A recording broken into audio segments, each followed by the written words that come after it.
Ken Gross joins me now from Washington to talk about this. He's a former general counsel to the Federal Election Commission. Ken, thanks for coming on the show. And, you know, we set that up with an explanation of the Supreme Court case. Federal Election Commission obviously involved in that, removing curbs on independent expenditures.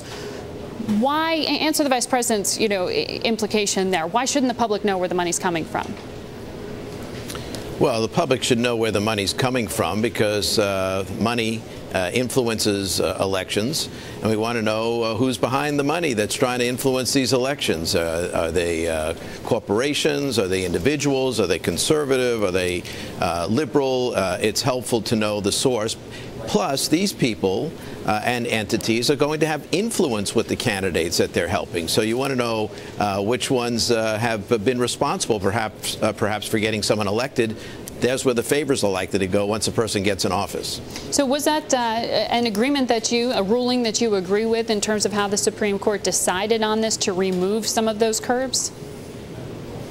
Well, I actually disagree with the decision in Citizens United, but the Citizens United case is not the cause directly for this undisclosed money. What is? The Citizens United, well, it's all these vehicles that are being set up, these 501c4 organizations, and the Citizens United did open the door for corporations to contribute to them for certain types of expenditures, but the court subscribed to disclosure. They said we want disclosure, but now all these entities are being set up to evade disclosure, and we'll see if there's any kind of follow-up to legislative change to require these entities to disclose where the money is coming from. We're certainly entitled to know that.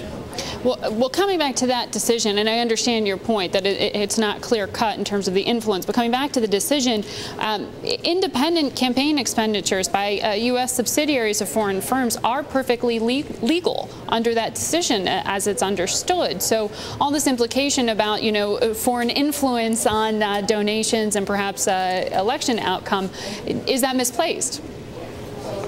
Well, it's true that a U.S. subsidiary that's 100% foreign-owned can make independent expenditures.